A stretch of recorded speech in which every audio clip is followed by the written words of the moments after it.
Welcome to Cinema Snarks. I'm Larry, And I'm Ren. and we are going to tell you how we really feel. And today, we're letting you know how we feel about Luca and the current state of Pixar Studios. So, Luca is the latest from Pixar Studios, released exclusively to Disney Plus. Set in a beautiful seaside town on the Italian Riviera, the original animated feature is a coming-of-age story about one young boy experiencing an unforgettable summer filled with gelato, pasta, and endless scooter rides. Luca shares these adventures with his newfound best friend, but all the fun is threatened by a deeply held secret. He is a sea monster from another world just below the water's surface. So, Ren, Yes. what were your thoughts on Luca?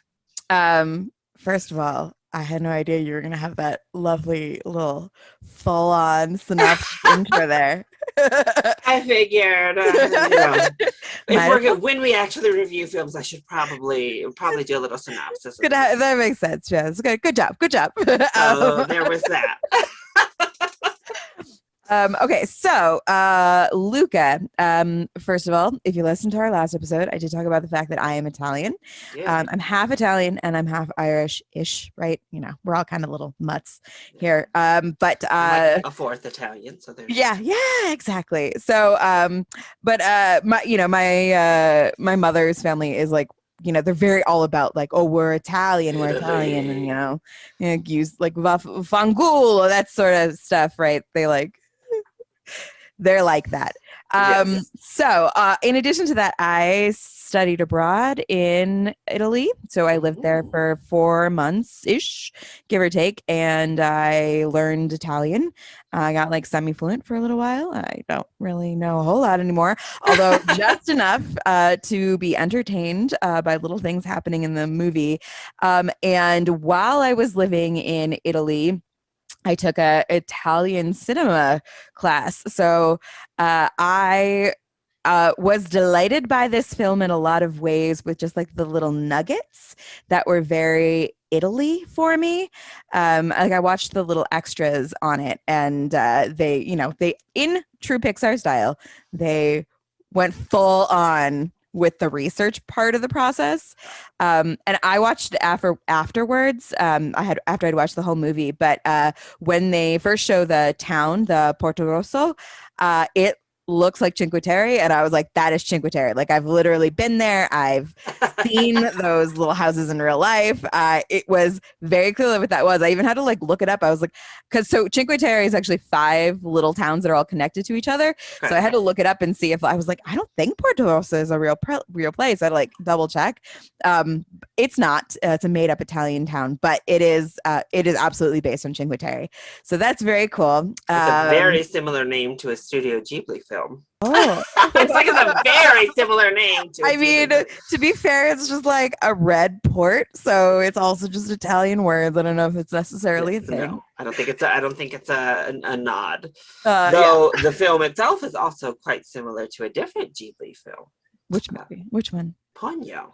Of course. Oh, a little sea human. I mean, I guess you could see you could also see the Little Mermaid, right? It's like sea humans, like you do.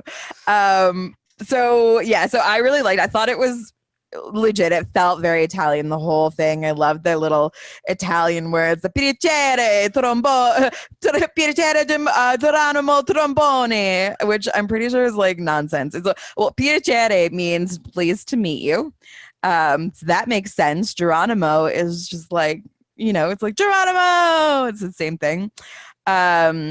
And trompetto, I'm pretty sure it's a trumpet. I didn't like exactly look it up, but yeah, I'm pretty sure it's just nonsense. So that's adorable. And there were just like these little nuggets. I love that the thing that they're obsessed with is a Vespa. It's very Italian. It makes me think of that Eddie Izzard joke that's about Italy is basically just people on Vespas riding around going ciao. It's fairly accurate. And there was also just these little nuggets of Italian film, and it was clearly like set in just the right time period. So in like the 1960s and 70s, Italy had this Italian film renaissance, and they were making these sick movies. This is around the time that La Dolce Vita came out, which is, most people, if you've only seen one Italian film in your life, you've seen La Dolce Vita. And they managed to like have these little Easter eggs throughout the movie. So like there is at the beginning, he like looks in the side view mirror of the Vespa, and there's an actor there, and that's Marcello Mastroianni, who was like he's the main character in La Dolce Vita, and he was also the main character in 8½, and so it was like he was like the it boy of Italian film at like presumably the time period that this is set. So like I imagine this is set in the 1960s-ish, 70s, because it's supposed to be kind of loosely based on the director said like his childhood. That's where it was all set. And then there was like movie posters in the background. I counted two. One was La Strada, which is just, it's an Italian film. It's a well-known Italian film. Not as well-known as Roman Holiday. There's actually literally like a poster in the back with like Gregory Peck and Katharine Hepburn, or excuse me, Audrey Hepburn, the other Hepburn. I didn't want to say my favorite Hepburn, the best Hepburn, the only Hepburn that matters to me, but I just said it. Katharine Hepburn is also Katharine Hepburn is also amazing, but like, her and her 4 Oscars are just fine. They're fine. Both of the Hepburns are fun, but like, Audrey Hepburn's also the most adorable human being that's ever walked the earth, aside from Lin-Manuel Miranda, who is also an incredibly adorable human being. So they're kind of like in my parallels of like, what? How is this person so cute? Anyways, I really liked Luca from a poking all of my little Italian kid, Italian nerd, little buttons.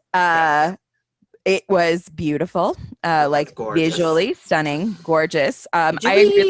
Do we give Pixar? I mean, I guess you still continue to, but is that something that at this point isn't really a check mark in favor of Pixar? Because it just is like if they fail to live up to beautifully animated, then it's just a negative rather than it's always a positive, because literally no matter how trash the film can be, so for the time it's released, Pixar's gonna give you something gorgeous. So it's like the Bible that isn't even counted on the bestseller list because it's always the top of the bestseller list. So like the visual stunningness level of a Pixar movie, we don't even count anymore because it's always the tops. I will say this one is interesting because it does, of course, water. Like Pixar and Disney particularly have mastered water. Yeah. We saw that the moment like Moana released. It was like, well, I don't know that we're gonna ever get water. Yeah, this is it. We've hit the peaks of water recently. They were pretty high on the peak just with Finding Nemo. That was the start of their perfection of the water animation. The water looks gorgeous here yet again. But like a lot of the backdrops have a little bit more of that real feel. But then our characters are very stylized. So they definitely have like that cute, little bit whimsical factor to them that is unique compared to some of the more recent films. Animation has really started to strive for that realism. And I guess recently Pixar at least has pushed back on that just a bit. So it's like backgrounds, super real. And then we're going to bring in the whimsy with our characters and stuff. Yeah. I don't really want realism in my animation because I have realism in real life. I want to see stylized animation. I want to see something beautiful and pretty, and like I want to see a piece of art on the screen. Like that to me is the reason to watch animation, is because it is different from a live action film, because you get this painted more. You can accomplish literally anything. Absolutely. Mm-hmm.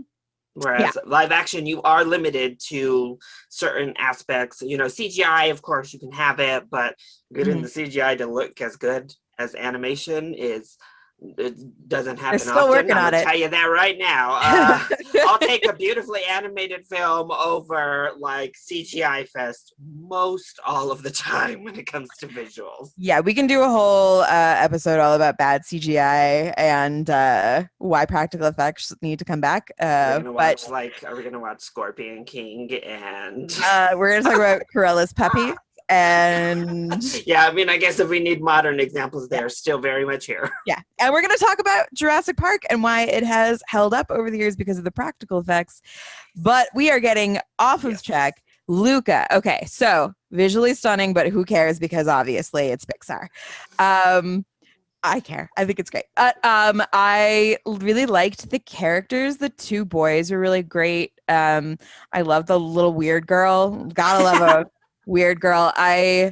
Um, and I loved the parents. I thought that was very cute. Maya Rudolph is amazing all the time. Rudolph just checking off. She's literally like collecting the mom animated characters. This is like her fourth one over the past couple of years that she says mom. Kind of have a mom voice. Like she's just moved into. I mean, she's got lots of other voices whenever she wants to drop them, but she's certainly moved into the animated film. They're like, we'll put you at the mom. Totally fun kind of wacky mom is right up Maya Rudolph's alley. I will say, like the nerd that I am, I was a little bit upset that everyone wasn't Italian. I was like, are they? Wow, how dare they? You're gonna do a whole Italian film and you're not gonna cast all Italians, right? Which is, so I don't know where that line is. I understand that Italians don't have to worry as much about underrepresentation. But I mean, to a point, I do think so. The villain character, what is that character's name? It is villain character. Massimo? No. Was it Massimo? No. It was some other thing. Oh, Ercole. The douche. So that guy is like I had to look him up because I didn't recognize the voice and it was going on. He is actually like an Italian like comedian. So I thought that was cool. And there's a few actors in there that are legitimately like Italian actors. And I think it's not so much like it's like a cultural thing, right? It's not like, oh, we don't get enough Italian people of color, or, Italian people of color. They're not really people of color. They're very tan. And some of them will argue with you and they will be wrong. But I think for me, it really just comes down to like Italy has such a amazing legacy of film on its own, and they have these sick ass actors. I think it would have been cool if we would have worked a little bit harder, right? Like, if when we do Moana, we can find people that are from this culture to represent it. I don't see why we can't do the same thing in hiring Italians to represent their culture. This was clearly a cultural piece, right? It's set in Italy. It's all about eating pasta and Vespas, and there's all these little nods to everything. So I think if you're going to make that kind of a choice, then why are you not making the full-on choice with all of the voice actors as well? We'll say with the voice casting, I am very happy they cast actual children. Because that's always a weird thing in animation, is having adults randomly just voicing an 8-year-old because it's animation and they have kind of a kiddie voice. I love Jacob Tremblay always. He's an adorable child and a great little actor, and I thought he was perfect for Luca. Actually, I thought he did such a good job as Luca. The child actors were great, and I have no complaints about that there. I think probably the only one that really kind of irked me was Jim Gaffigan as the dad. I was like, this just doesn't feel right. He's very much a white dude, and I recognize his voice as a white no dude. Flavor, like vanilla mayonnaise flavor. White, non-flavored white.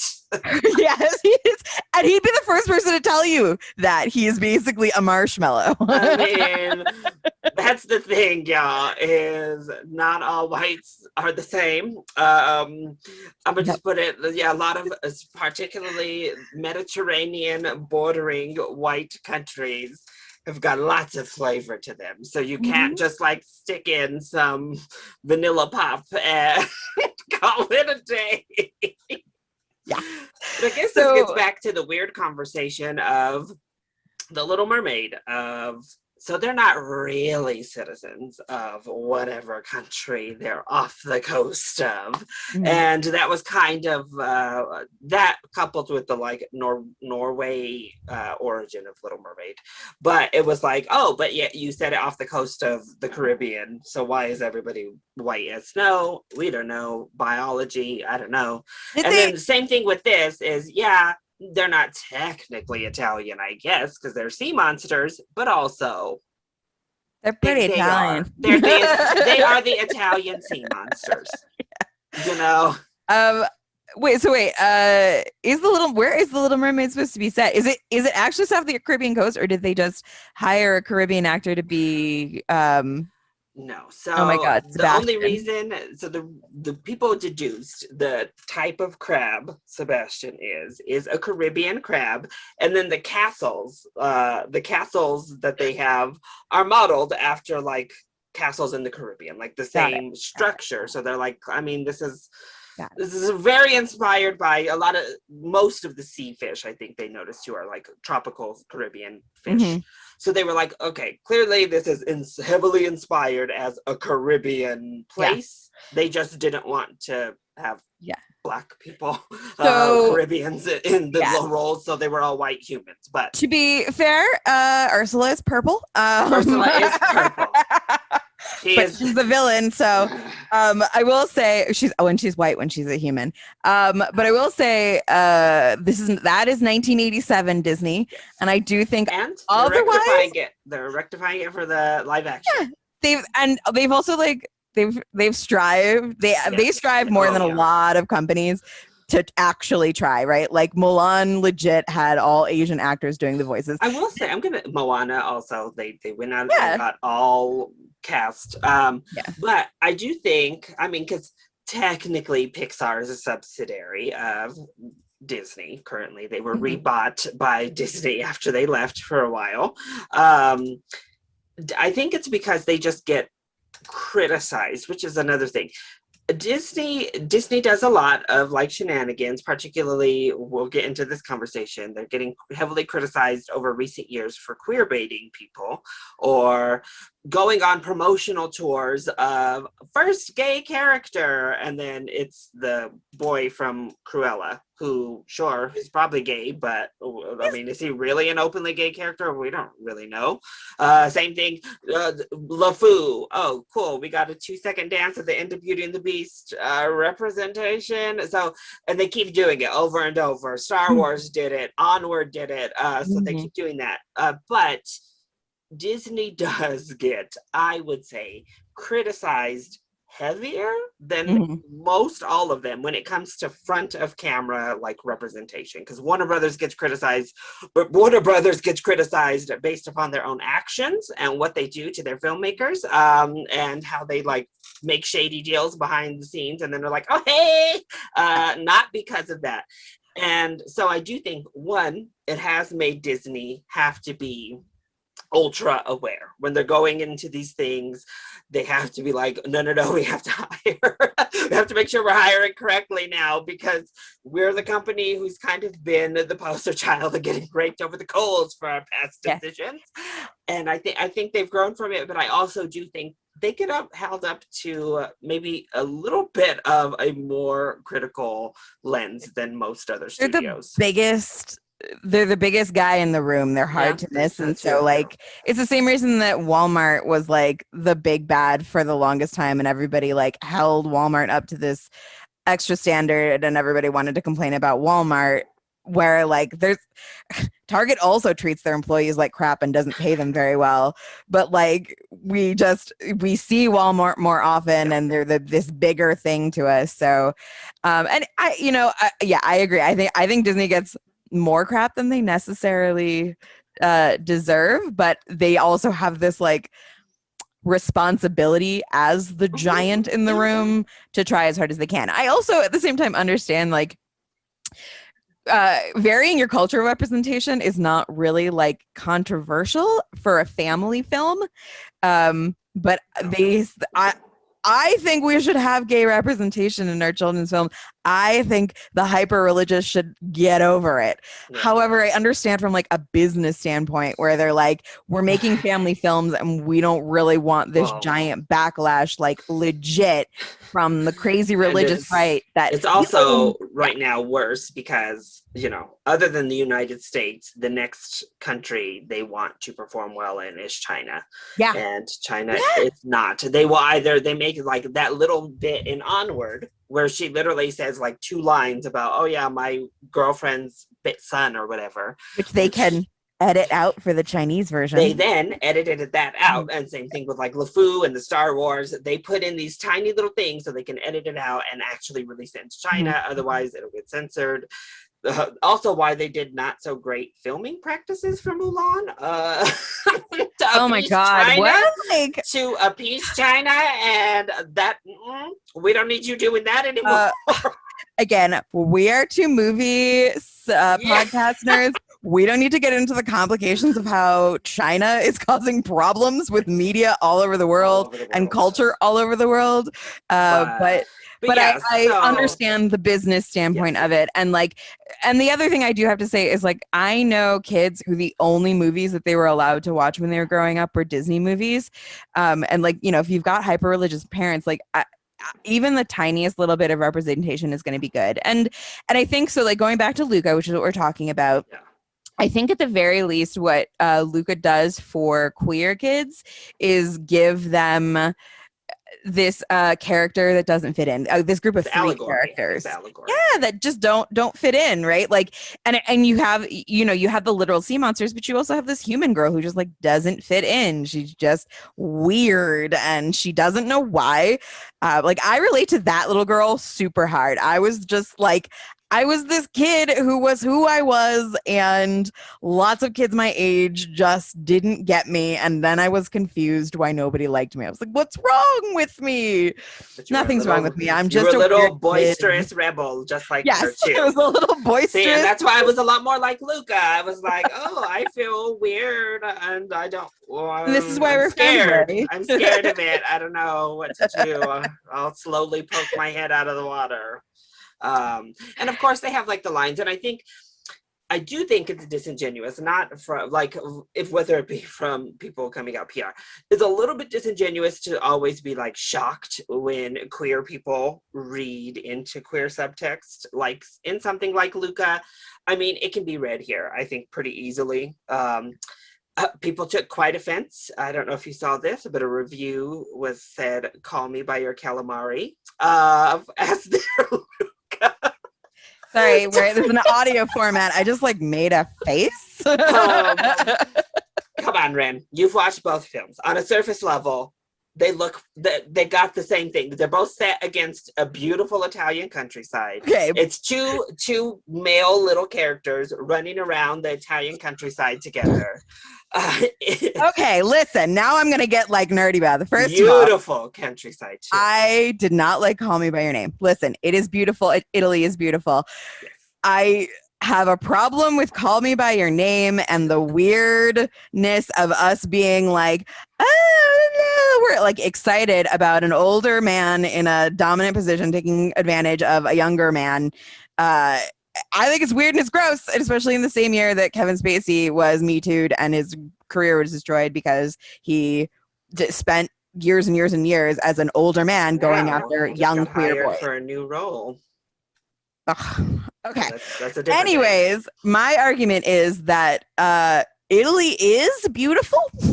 So just because you film a movie in Italy doesn't like Call Me by Your Name has not cornered the market. They're not the first film to identify that Italy is beautiful and film in Italy. Like at the same, we could, oh, it's under the Tuscan sun, right? Like here, and then you can also get into like, there was also other like movies that this reference, like to a point. There was the Bicycle Thieves. I'm not going to be the nerd right now who's just calling things by their Italian names, but that's like the whole thing is about like a little kid and his dad figure. I don't know if they're actually he's like a father figure. I don't know if he's actually his dad, but there's like biking around Rome and all this stuff, and so. I I think more than anything, it is about the fact that Italy is in fact a gorgeous place, right? And I don't think it has to do Well, then necessarily. if you look at Luca, he does kind of look like a little animated version of Timothy Chalamet. Oh my God! All He right, looks very similar. whatever. It just is yes, what it is. Timothy Chalamet looks like a little Italian boy. They all look the same. Have you seen my family? They all look. They're little olive-toned, dark hair, dark eyebrows, dark-eyed little dudes with like Ren. It is what it is, Ren.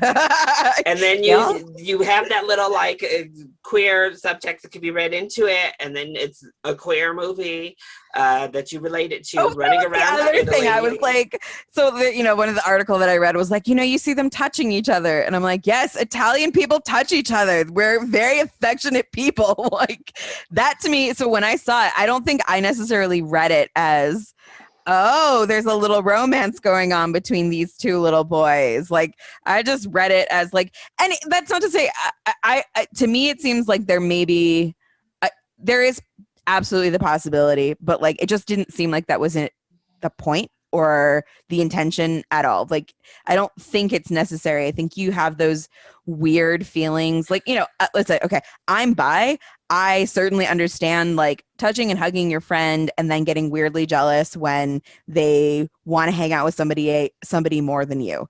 Like I don't think I necessarily would have identified those as any sort of queer feelings until I got much older. Even then, I don't think those are like, it's just, I don't, it's hard to identify what your intentions are when you are an 8-year-old and whether or not you're like, I'm gonna get into the thing where I'm like, oh, maybe it's just because I'm just conditioned to only want to romantically involve myself with boys, and maybe that's why I never identified with it. Whatever. I hate Call Me by Your Name. So now back to the actual little film. Back to the movie we're actually talking about. This Italian countryside with two boys running around. This one. So I enjoyed Luca. However, and I know people always say it's unfair. A lot of people are saying it's unfair, and that's why a lot of the reviews or whatever are comparing it too much to Pixar. So Pixar as a studio has just, now they can't do anything without being compared upon themselves and their previous work. My problem is this film has a lot of deeper themes, like those themes of acceptance, those themes of being an outsider, that are explored in a perfectly fine way. They're handled well. By the end, you're emotionally caught up. That little ending is, super touching and super cute. Mm-hmm. But I just have to compare it to Inside Out, to other films that have explored deep issues, and they're still so fun, they're so funny and likable, but they go deeper. Like they're able to really hit upon a different level of emotion. And Agreed.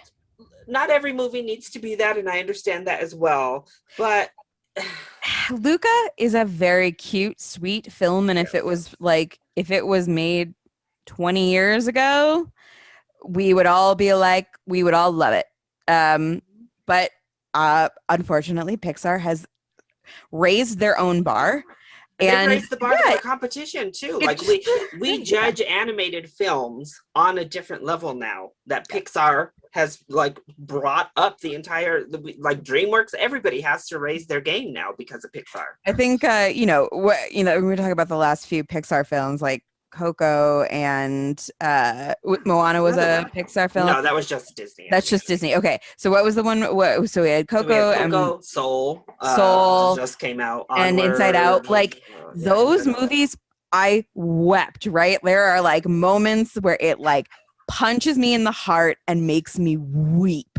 Yeah. And Luca at no point made me like weep. Obviously, I cried because I cried everything. I am a sucker for sound design that is intended to manipulate my emotions. But it wasn't like, I didn't sit there thinking about the themes for days and days and days after. Like it wasn't Inside Out that wrecked you. Yeah. Like you just sat there thinking about it and couldn't get it out of your head. Coco wrecked me.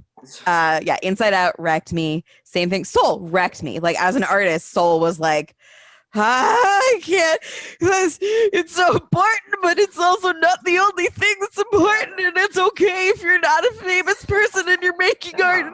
Yeah. Yeah. I also So didn't, I don't know, I didn't love the actual, once we got into Italy, I didn't really love the whole racing story. I don't know. I think that's my other like the disconnect. story was weak. It was just kind of there. I don't know. It was a kind of a weird crux, a weird vehicle for this acceptance Mhm. story to do this weird little random race with Yeah. this, over the top teenager who's bullying this little girl. Yeah, I don't think that the dots quite connected on the movie plot lines. Like, yeah, I agree. The villain was like not that villainous. He was mostly this kind of peripheral character, right? He wasn't really that lethal. Also, like, a lot of the like character things didn't. So, okay, big things that I had a problem with in this movie were there are just these like loose ends that don't make any sense. Like, what happened to his dad? We don't know anything about his dad. That entire plot line just kind of like I don't know. They kind of, I mean, they vanished. do like a throwaway thing where he just like leaves him. Yeah, well, Just like deserts him and is like, peace, you'll be peace out, better right? as And a I'm little like, 8-year-old on your own. yeah, so like that was kind of like strange. And I don't quite think I quite understood like where that was coming from. There's also something else going on with like the dad that seems very like he's like, oh, there was like he's like, I hunt sea monsters, and he like never hunts a sea monster even once. He just like she's like, my dad hunts sea monsters, and I'm like, does he now though? It doesn't really seem like it. It seems like he mostly goes fishing. Um, Total sidebar. I loved that cat. That cat was my favorite part of the The cat movie. is The amazing. suspicious cat is everything. Amazing. That I'm here for. Suspicious cat. Yeah. I But think, yeah, see, this is where I get hot. I know you mentioned it in our last review for In the Heights, and people had a problem with it for like Moana, and they've had a problem with it for other animated films recently because we've kind of mixed it in. This is one of those movies where I actually don't think we needed a villain at all because the villain is acceptance. The villain mhm, is prejudice in this movie. Like the real villain that our yeah. characters are having to fight And is also, concealing who they are is the main problem to overcome here, not sure. some 16-year-old trying to beat him in a race, But also, like it like didn't. It also that even that problem, which is a legitimate problem, yeah. could have been far the stakes could have been way higher, and they Oh could have yeah. been, it could have been like far more dangerous for them. It just didn't like seem like it was that big a deal. Like it seemed like the highest stakes were that like theoretically they would get hunted, but I don't know. It just seemed like it didn't seem like everybody pretty quickly was like, "Oh, you won the race." Yeah. Okay, well, now fine. And like I get the allegory, right? Of like Yeah. some people will never understand him. I'm like, okay, grandma. But like it's like it was simultaneously like too on the head and not nuanced enough. I don't know. It was like, Yeah. So that's yeah. where I mean that's where I basically am with Mhm. Luca. It's like it's very cute. I Yeah. think it does what it needs to do or does what it aims to do well enough. I don't think it's like a failure on that front either. It like I said, it gets you in your feels by the end. So it did at least something right. And I do think it develops their little friendship between the three of them really well. I think that's probably the best thing it does is Yeah. develop their friendship. It But is very enjoyable to the watch. score is also beautiful. The Oh yeah, original score I thought was beautiful. and so well. This is another reason people want to like link it to Call Me by Your Name, because there's music that sounds Italian that the Yeah. Italian directors use because they're Italian. Well, kind of like this whimsically. Oh yes, it's Yeah, just so good. I love that kind of music. However, like it exists in the Italian culture. It's not like Call And Me by Your Name it invented is it. what it is, Ren. And especially when they're only like 4 years apart, it's gonna get the comparison, Ren. Whatever. Oh And my it's not god. just Italy; it's like the Italian countryside. It's like it's not A just whole big country. You kidding me? It's it's mostly countryside. by the That's the water. seaside also. It's like a village. It's barely they're tiny little towns. So Anyways. yeah, so Luca, we started delving into the other films recently, and I think it's actually quite interesting for Pixar right now because they literally went from their most, I would say, their most adult aimed film. There's no children really in it with Soul. It's not really relatable to children. The problem, it's very much an adult crisis movie. So my favorite thing was Nathan Lane was on the Colbert Report. Oh my God, it's not the Colbert Report anymore. The Stephen Colbert Show, the late show. Anyways, he was talking to oh my God, is it Jean-Michel? Let me just double check because I'm going to Soul Tonight Show. I know I'm the worst. A mess. I am a mess. It should just be in my brain. Anyways, Soul. Soul. He was like, so the guy who's the lead, Jean-Baptiste. Jean-Baptiste. There you go. Why did you let me flounder like that? No, I had to go too. I had you to shady bitch. Marinate it a little bit. Anyways, Jean-Baptiste wrote like Soul, right? Okay, so he brings it up. Anyways, Nathan Lane said, the first time that I saw it was nominated, I was a little nervous, right? Because it seems a little bit dark for a children's movie, but you know what? I don't think that it is inappropriate. I think children should learn young that it is a dark hole into their mortality. They should learn about it. And I mean, he's kind of right. It's definitely like a more adult theme, but then I also am we need to talk about death way more than we do. And I think children need to understand. What I love is that just because it's Pixar, I mean, we're finally getting to the point of saying, look, just because it's animated does not mean it's for children. And I think even the studio, just because it's Pixar, it doesn't need to be firstly aimed at the kids. Pixar has been the best. This is, again, why they're held to the standard. They've been the best animated studio at being legitimate family features. They are entertaining for everyone, and we all gain messages from Pixar, little kids up to grandparents. We all gain something, and I do think Soul still does that, but it's just interesting for them to go from their most adult film, I think pretty much unequivocally, I don't even think any of the rest of their films come close, to one of their most childlike, youthful films in a long time. It's been a while, I think. Very it feels actually more childlike than even Toy Story. It feels like Toy Story has more existential type of theming underneath. Luca feels like the most just kids movie. It feels like the most non-Pixar movie either, right? Even Bug's Life seems like it has more going on, and it had a bit more the first couple of Cars, and Cars is kind of like this, where they have those ideas of inadequacy, or you're starting to be replaced at your job. Somebody new and hot is coming in and taking you out of your workplace. But I haven't seen any of the Cars movies, but I already went over this.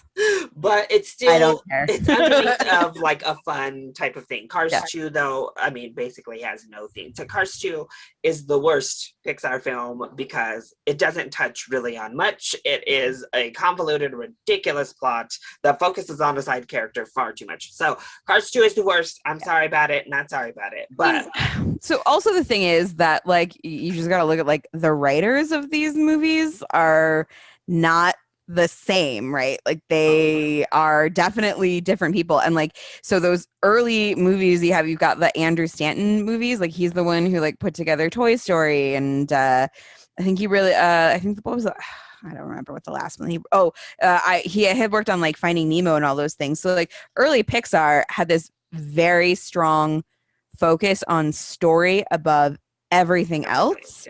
And I'm sure Cars was not written by the same person who wrote Toy Story and wrote Finding Nemo, and a lot of it just comes down to story, right? So Pixar can always make beautiful animation. We went over this, but if they don't have an awesome, amazing writer, it's just not going to have the same punch. And I think that's kind of what happened here with Luca, is it just didn't have a killer plot line. It didn't have a killer writer on it. Yeah. So just like kind of fell short. It just wasn't it just wasn't like amazingly written. It just didn't. I think I have it kind of mid-tier on my Pixar ranking. Like it's Mhm. it's the lower mid-tier, I'll say that. I think I had it at like 16 out of 23, 24 of them. Huh? And that's kind of the reason. Some of these sequels I haven't loved as much. Pixar went through the 2010s under a sequel mandate, basically, of like, we have to make sequels. We have these huge films in The Incredibles, in Finding Nemo, that people have wanted forever. And that's not to say the sequels were not wanted by the filmmakers as well. Obviously, Ellen DeGeneres campaigned for like a freaking decade to get Dory a movie because she loved the character, and we all love the character. Or a prequel in Monsters Universe, Toy Story, obviously the franchise of Pixar with 4 films in now, or upending Cars, which surprisingly is the film beforehand that had 3 films in their franchise. So while you're chatting all these things, I'm like looking up the writers for Luca just to be like, oh, well, who did write this? And it was like a team effort between the director and these 2 other guys that really haven't written that much of note. Like the one wrote Paddington 2, which we like Paddington 2. But like, again, Paddington 2 was not like an existential punch in the gut. No, It was adorable. It was make you feel loved. Yeah. That's what Paddington is all about. Make you feel loved. So yeah, so it's, you know, if just looking at the people who wrote the script, it is unsurprising that it is not up to snuff. So where does it rank for you amongst their recent original films? I put a poll out there on Twitter for us on what everyone's favorite recent original film was. So obviously we've had 3 in a row now, and we're actually getting at least 1 or 2 more. So they're back to doing original films. Yay! That's one good thing we love to see with Luca. It's another original Pixar. It's not a sequel. It's not a spin-off. So we have Luca, we had Soul, we had Onward as the last 3. And then before that was Toy Story 4 and Incredibles 2. And then it was Coco before that. So it's Coco, Onward, Soul, Luca. How would you rank those 4? So I love Coco. I think we just talked about this. Forever Bug's Life has been my favorite Pixar movie. And hot take, y'all. I know, I'm this weirdo who's like, Bug's Life. I think it's funny. I'm a sucker for a funny movie, and I love the concept of collective action. I love that there's a bunch of bugs that team up together. There's a bunch of theater bugs who team up together to defeat a grasshopper. Yes. So there are a lot of things about Bug's Life that I like. We don't like him anymore because it's Kevin Spacey, but Hopper is possibly it's like top tier Disney villain. Like when you look at all of them, terrifying villain. He's one of the scariest Disney villains. He straight murders one of his guys to make a point. Terrifying. Yeah, Hopper's intense. I mean, listen, Kevin Spacey may be a shitty human, but that doesn't change the fact he's a great friggin' actor. Like, but that's the shame of it. It's a different cancel culture and how it works on retroactive canceling. Yeah. Another conversation for another day, obviously. Yes, exactly. But anyway, so Bug's Life was always my thing, but I was just like thinking about it and kind of in the context of this one, and Coco has to be my top. It's just so good. I think, like, you know, we talk about they're all visually stunning. I think Coco is the most visually stunning. I think like just the whole City of the Dead is amazing. All those yellow petals everywhere were so well done, and I love Gael Garcia Bernal. Always have, always will.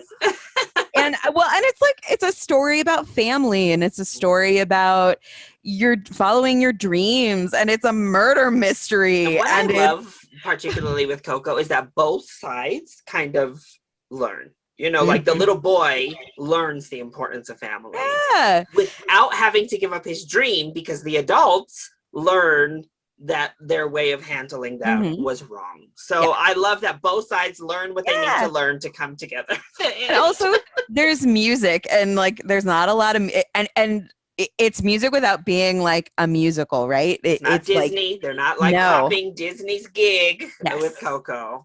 It's music is at the center of it without it Mhm. necessarily being And like if you can't shed a tear during that "Remember Me" with Grandma Coco at the oh, end, oh, uh, oh, it kills me. It kills me.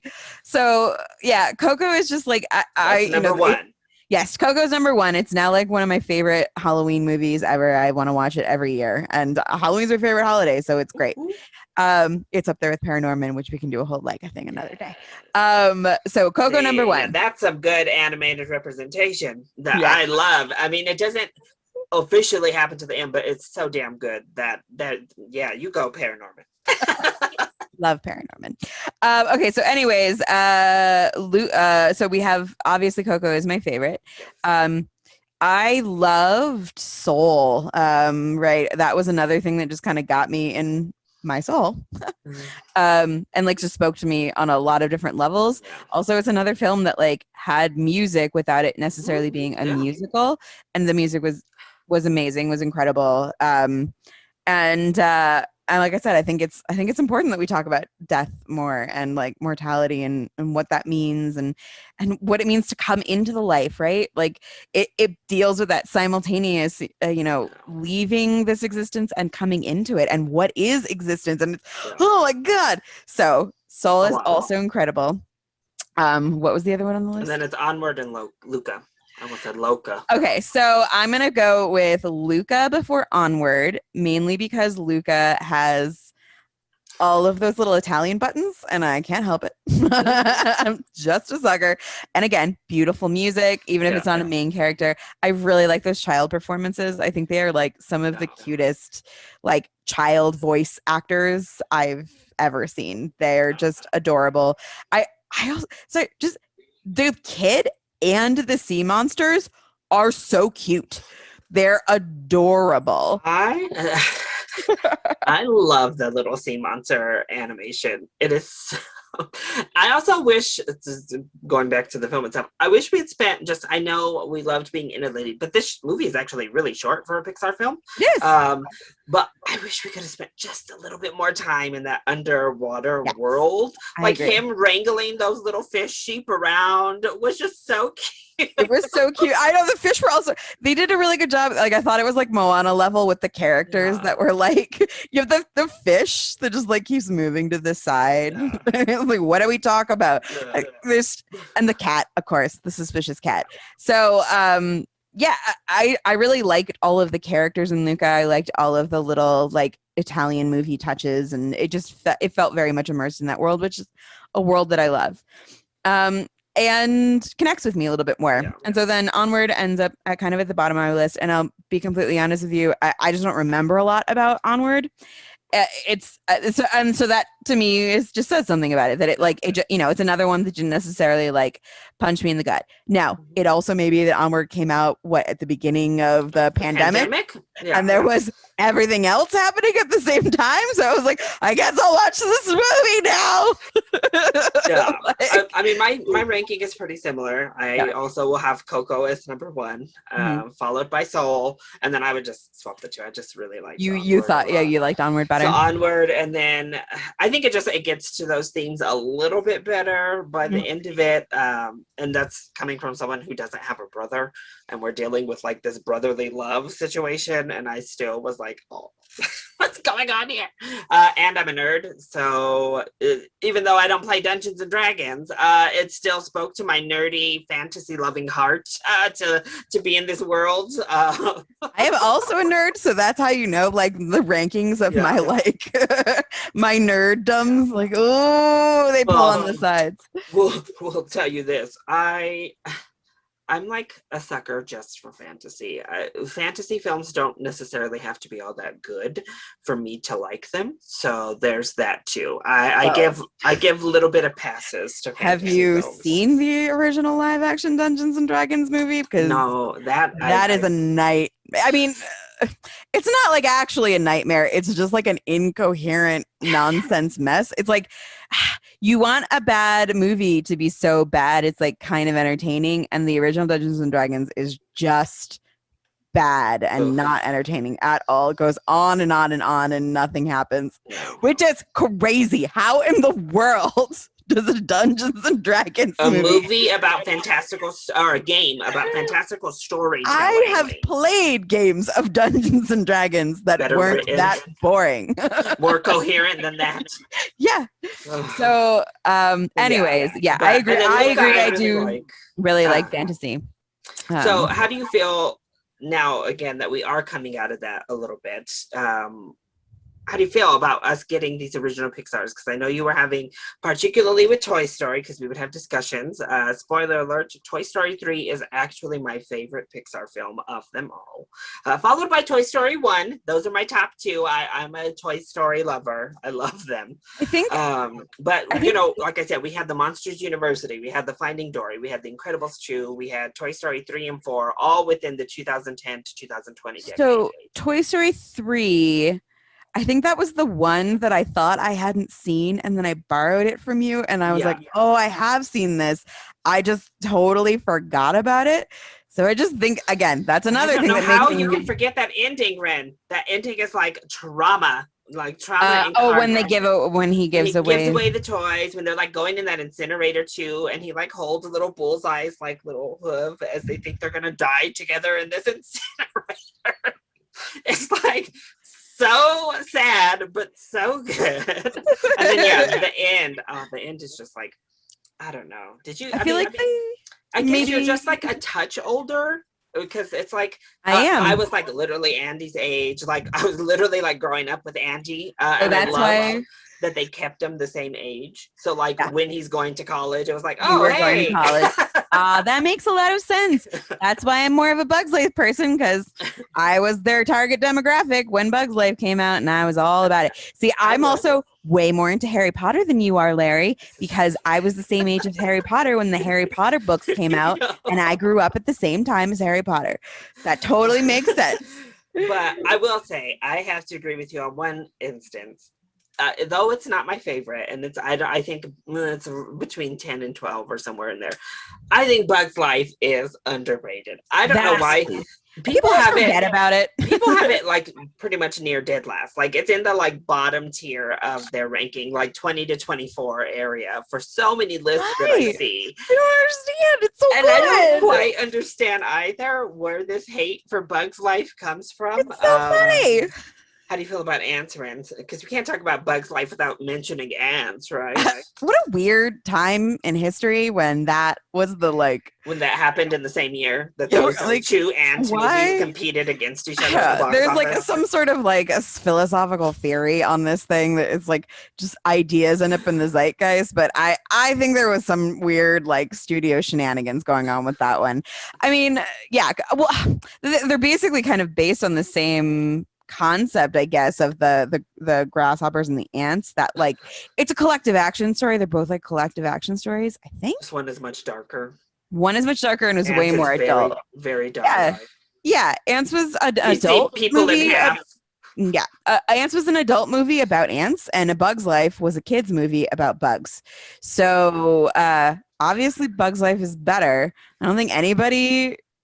There's probably like two weirdos in the world that are like, ants is the best. And they're just those contrarian people that just like to hate what everybody else likes and vice versa. Yeah, no, that's a silly question, Larry. Nobody likes ants more than Bugs Life. But are you glad to be coming out of the sequel era of Pixar? I'm so over sequels in a general sense. So I think I've been over sequels forever, basically. It's just there's so rarely one that is worth being made. Like proportionally to the amount that are being made, there's so rarely one that needed to be made that like in any way enhanced it. Now, it seems like Luca was like set up for a sequel. I mean, they definitely left it open to a sequel. I would put money on there being some sort of a sequel where the dad comes back and he's some sort of sea monster thing, and there's like a whole plot line with that. I would put money on that being set up right now. I'm happy to be out of like a sequel. I don't Like, what do you? I would be put a happy if I cutoff believe on that was then? happening. I don't think that's actually happening. I don't think Well, the sequels will ever it's disappear. no, I don't think they're disappearing. It's just at least in the foreseeable next few films, they're all Pixar doesn't originals. have, So yeah. it's not there's Right. not a And sequel. they promise they're not making any more Toy Stories. They are making a Buzz Lightyear movie though. So, Those but liars. it is That's about outrageous, Larry. No. it's about the astronaut that inspired Buzz Lightyear. So it's not Toy Story. Chris Evans is voicing Buzz, but the actual astronaut Buzz. I'm giving you skeptical cat face right now. So that is what is supposed to be happening. Chris Evans voicing Buzz Lightyear. So I guess that's the one that is not. They will be using their other popular property at the very least to help prop up this story. That does read sort of play into that. What is it? They have this like ultimate Pixar theory where like all of the toys and all the movies are like related. So they're just feeding right into that little thing. Yeah, like the truck showing up in the movies, or like these little symbols showing up. Yes, it has nothing to do with the fact that there's a group of people that all work together that like to just like reuse things for themselves because it's fun and cute and they like it. It's not like I ever did a series of shows and insisted on putting Alvin and the Chipmunks into every show for a season just because. It wasn't a grand conspiracy. It was just, I was like, can I get Alvin and the Chip? I accidentally put out Alvin and the Chipmunks in 2. And then I was like, well, now I have to put him in the rest. Oh my gosh. So how did you feel about those films, like on a quick little moment, like Finding Dory, Incredibles 2? The sequels, I'm never as interested in seeing them. They're all, so as we talked about this a little bit, with Incredibles 2, I give it a pass because it was made so long after the original Incredibles that it was very obviously not any sort of a like cash grab. And I will say people had been begging for it forever, yes, so they could have caved at any time. And I will say Pixar in general, I never get the vibe that they are making sequels for the money grab really at all. Cars. Like except for Cars. Because you haven't watched them. Cars is literal a cash grab. Right. That's what it is. To sell toys, because the movies don't even perform that well at the box office. They perform okay. It's like the toys. The merchandising for Cars trumps everything at Pixar. Thus, they continue to do stuff with it. Great. Well, and the thing is, I bet you I'm okay with, so this is what Leica needs to figure out, is one garbage thing that they can sell and make money off of and like just crank them out, right? Because like how hard is it to like, it's got to be, right? So we know that fur is the hardest thing to create. Water's fucking hard to create. So Cars has got to be like one of the easier things for them to like be animating on a regular basis. So that's what Leica needs. They need some crap to crank out and just make them some money so they can make the more beautiful, and they lovely need a merchandising films. thing. Like maybe that was a problem because I didn't see many like Coraline dolls, you know, like they should have been cranking Coraline dolls out and having them out at Halloween. Yeah. And people would buy them, the cute little button-eyed Coraline or whatever, you know, like it's creepy, but people like that creepy stuff. They had like the box trolls that they could have done something with. They just don't know how to market at all. They do not. The next it's so frustrating. I love them so much. And yes, they're so good. And I've never seen a bad movie from them. And it is endlessly frustrating that nobody has seen any of their movies because they don't know how to. It is endlessly frustrating to me. I am like, I know all about Leica. I've seen every Leica film. I didn't even know The Missing Link had come out. Me, a person who had seen every Leica film, was like, what is that? Oh, it's from that company that I follow. And like, they've just done such a terrible job of advertising it. Even the people who want to watch their films don't know it's happening. Anyways, we've gotten off track. Pixar, for the most part, I don't ever feel like they're making a money grab. They because they have established so early on that they they put their like artistic integrity above anything else, right? Like even the story of Pixar, right? Like I think I read through their whole Wikipedia thing once, and it was like, I love that basically Pixar made a bunch of money for Disney. Disney tried to screw them over.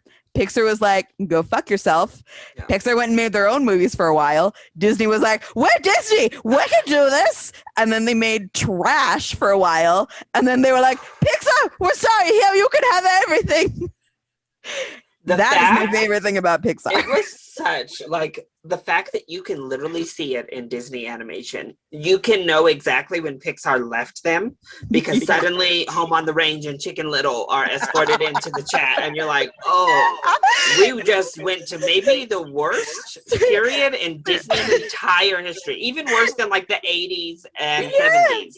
Right? Like people talk about like when there was the Renaissance, and then there was that period right before it with like the Black Cauldron and stuff that just like did not do very well. They tried real hard to tank their animation department again. They tried real hard. They're like, money grubbing garbage. No, sorry, Disney. So what do you think? So, of course it's Pixar, so I think it is a sure bet to get an Oscar nomination. Yeah. Because they're not shouldn't. They're not going to leave out a Pixar film. Maybe what would it get an Oscar nomination for? Just animated, like best animated film? Yeah, for best animated film. So what do you? This is the year, Leica. Do you have something else coming out? Come on. I know. I'm like other studios. Anybody making an animated film? So this is their weakest link. Yeah, we have Raya right now, obviously. We can talk about that one. Yeah. We have Mitchell's vs. the Machines. Have you watched that yet? Mm-mm. Oh my gosh, watch it. I love Mitchell's. Wait. And then Raya versus Luca, which one did you like better? I liked Raya more. I think I even liked Raya more too. And I didn't even really like Raya that much. I mean, again, they both have very simple stories. That's the thing. Both of them. Like Raya, that's probably the biggest criticism. The story, we've seen it several times. Totally. But I don't know. Something Raya it was a little bit more empowering. Like it got to the fantastical elements of it were a little bit more fantastical. And I think you also just got a lot more between the dragon and all the magic and stuff. You just got a lot more to kind of like follow. The hand-to-hand combat, that they animated was amazing. The animated fight scenes were and that baby, that damn Con baby, and those little monkeys. Right. If I gotta choose between Suspicious Cat and Con Baby, I'm gonna pick Con Baby every time. Can you imagine Con Baby on the back of Suspicious Cat? Crossover that we really need. Pixar, make a short. Y'all make a damn short and put it on Disney Plus. Con Baby meets Suspicious Cat. There you go. You're welcome, Disney Pixar. There's your best animated short, Oscar. But yeah, so then we have like Wish Dragon, and I know we have a couple others coming out. Like there's an animated musical Encanto coming out later this year. So of course we have more animated films. However, right now, I would personally give it to Mitchell's vs. the Machines out of all of the animated films we've received so far this year, because I just love it and think it's so more inventive. Where can I watch Mitchell's vs. Machine? Netflix. It's a Netflix film.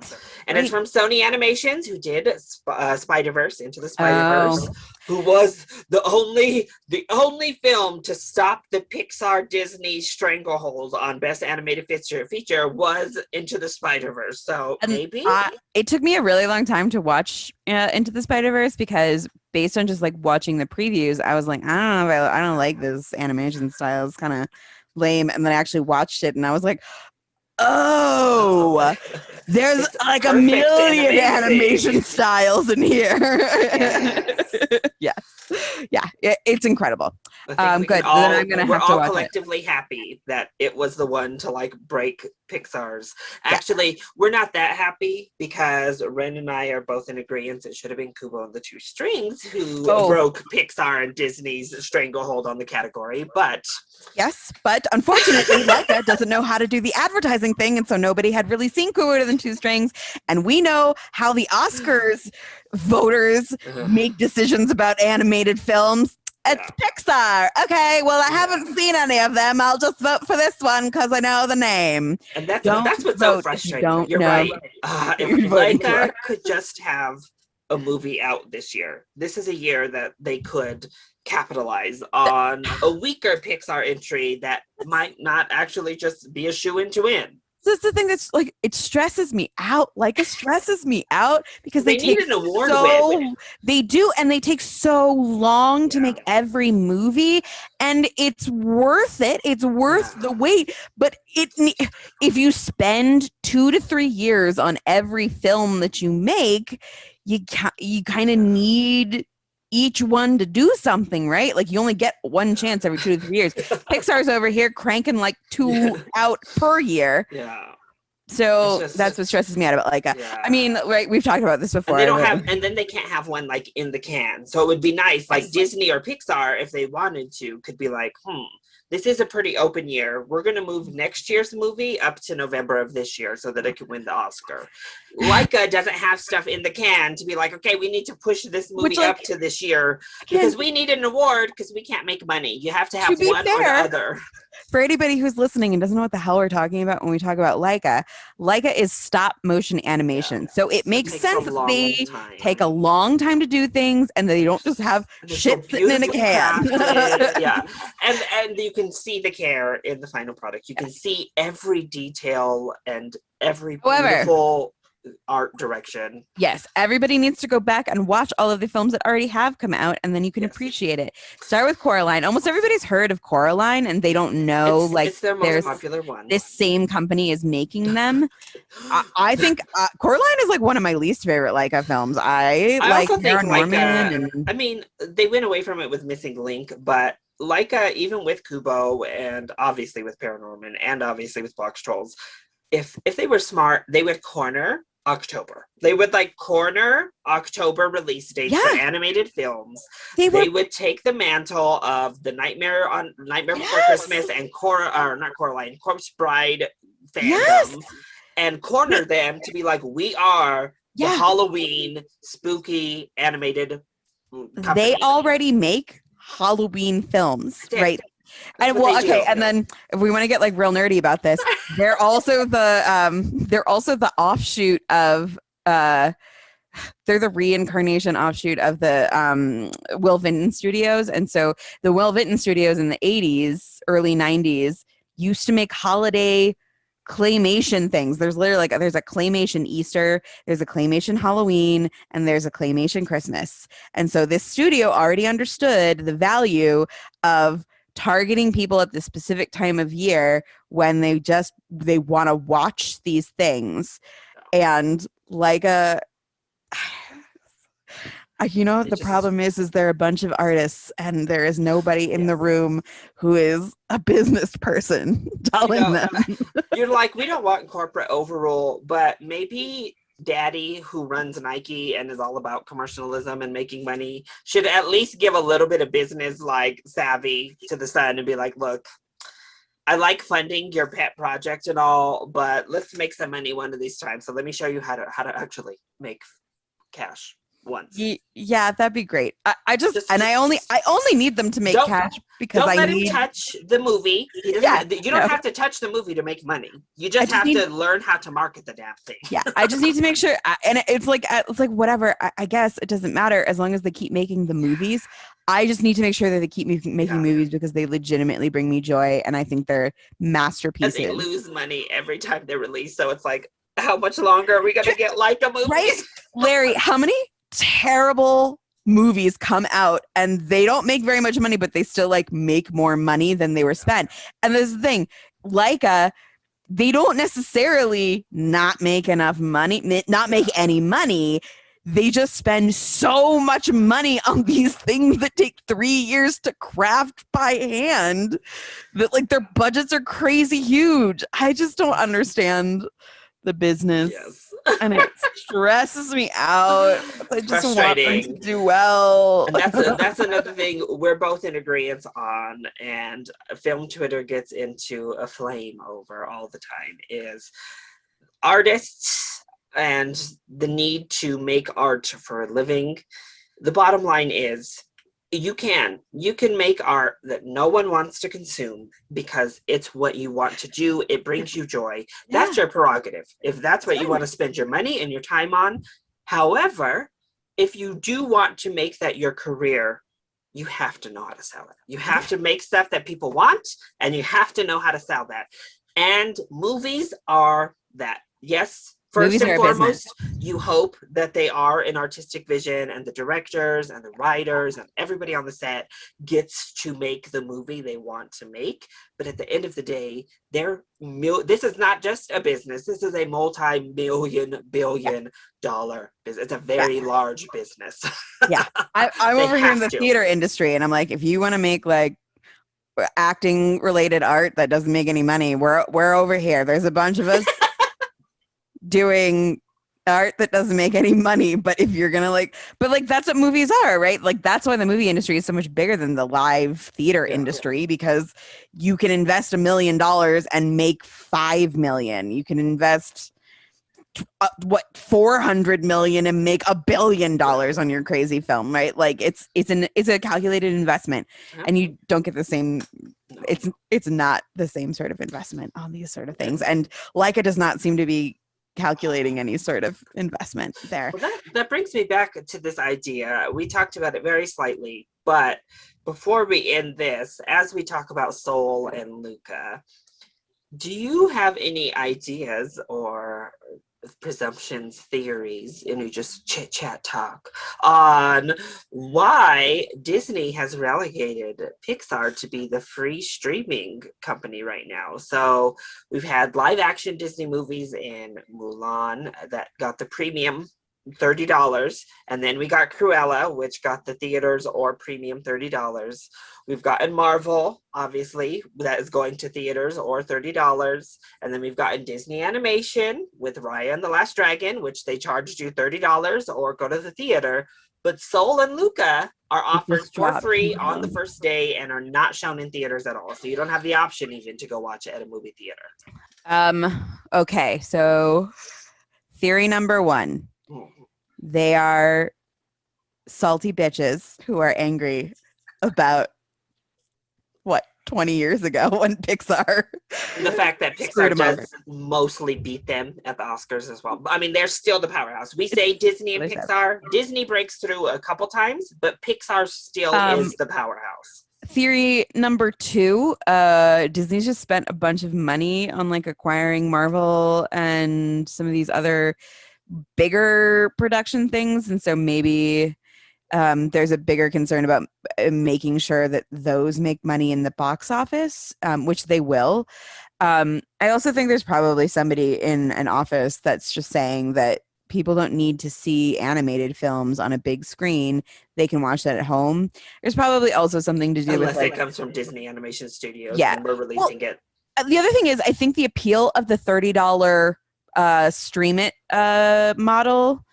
Oh no, wait, I guess because they're not charging for that. Well, they did do it with Onward, didn't they?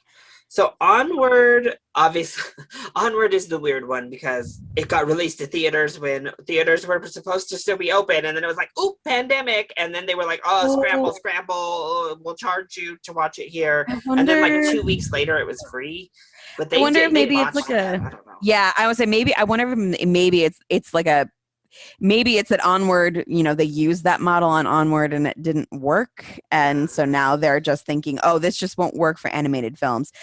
Which actually, honestly, I think is kind of dumb, right? Because I think the appeal of the $30 thing is it is appealing to families because they're the people who end up spending the most money to try and go to an actual movie theater, right? Like me and my husband can go see a movie for less than $30, right? So we'll just go to the actual movie theater. Especially when it comes to something like Black Widow. You're like, I could watch it at home for $30, or I could go get 2 tickets for like $20 total, or go to a matinee or whatever and see it on a bigger screen, and Yeah. So so that might be it though. They're also just. I mean, I think Disney is also trying really hard to drive people to their streaming service, and their streaming service in general is. Well, I mean, it's Disney, so it's very kid heavy, right? Like it's filled with Disney Channel original films. Like Disney Plus is the nostalgia kids film streaming service, and so I think it makes sense to me that maybe they're just trying to drive as much of the subscriptions based on these kid That friendly material. movies, as opposed to like Cruella's a little less kid friendly. She's like PG, right? Same thing of the Marvel movies are people want to see those in movie And theaters and they're Marvel, not necessarily and kid I movies. understand Marvel because that's probably their most bankable properties. Is they know if we have to release that because it's going to make money. Period. If we put Marvel into a theater, we're not going to just put it for free here. That would be stupid. I think they also like know they have like so Pixar's like a known quantity, whereas you know a new Cruella film is less of a known quantity, and they're maybe wanting to evaluate how well it can legitimately do in the box office to see, right? They're already talking about having that sequel, right? So like they kind of had to see, will this work, right? But like they know that people like Pixar movies. So those are my theories. Yeah. That's why they're probably just releasing them straight. After I'm this okay with one, it. the Pixar animators were salty after Oh. this happened to Luca because it was like literally their entire slate was like you can rent it for premium or watch it in a theater, except for Luca, literally the only one in Disney's slate that we're just offering for free and not sending to theaters at all. Maybe And also Disney knew that Luca wasn't that good. I just think people were just like, yeah. So I was like, who did the Pixar people piss off at Upper Disney that they're just like, no, you're the streaming service. We're prioritizing our own animated studio with Raya this year. Get out of our way, Larry. It wasn't very good. I also have to say, Realistically, Raya was probably a little bit more cinematic as well. Like it's a big actiony, and you have the dragons and you have the swirly. You know what I mean? So Raya has that kind of movie theater-y feel. So that could have also been it. And Luca is a smaller film that's beautiful and gorgeous, but it doesn't have like the big theater atmosphere necessarily. I would also just absolutely buy that somebody at Pixar pissed somebody off. Yeah, somebody probably. Specifically on the like Luca team, like pissed the wrong person off at Disney and their movie. That absolutely sounds like something that petty Disney. movie people would do. Yeah, I mean, exactly. Just to let me just make it clear who's the boss here. Yeah, we are the owner of you all. Yeah. We hold the Thanos glove, and you are just the Infinity Stones in our wheelhouse. Thank you very much. Yeah, for sure. So I don't know. Those are my theories. It may be a specific business decision. It may be pettiness. Who knows? And who knows? But next up, I think is Red, or it's some sort of red where this big, like, fluffy panda red thing. I think a girl turns into that. So yeah, and she's like a little redheaded girl, and they show the panda in like a little backpack in like the little promo images they've released so far. So that's our next Pixar venture. But so let's see if it goes straight to streaming, and then we'll know if it was like one person on Luca that pissed somebody off, or it's like Pixar all around. That was our review for Luca and kind of our discussion about not only Pixar but Laika and animation at large. Animation in the world. and holidays and film. I hope you all enjoyed listening us go on and on about Luca and Pixar. If you did, please make sure to like our podcast wherever it is that you are listening, specifically Spotify. I know that we're on a couple of like Google podcasts and stuff now, so that's fun. I'm going to try to figure out how to get us onto Apple so that we'll be on iTunes. So that's working hopefully soon. But rate us if that's a thing you can do. If you're on YouTube, hit the like button and subscribe so you can watch the video podcasts every time they are uploaded. And make sure you follow us on Twitter and Instagram at Cinema Snarks. Ren, where can people find you? Rennie Pooh. It doesn't seem like a very professional name. I feel like I should maybe change it or something. Whatever. You can find it here. You know what you should do? You should visit my theater website, audacioustheater.com. That's probably a better place to find me. Especially if you're one of our Denver folks and friends. Make sure that you're following Audacious for sure. Over here in the theater industry, making investments. Yeah. And then if you would like to follow me, I am ChillyBoy Productions on YouTube and Instagram, and ChillyBoy YT on Twitter. So we love you all for listening, and we'll have a snarky time with you on our next one. See you soon. Bye. Well, hear you soon. Bye.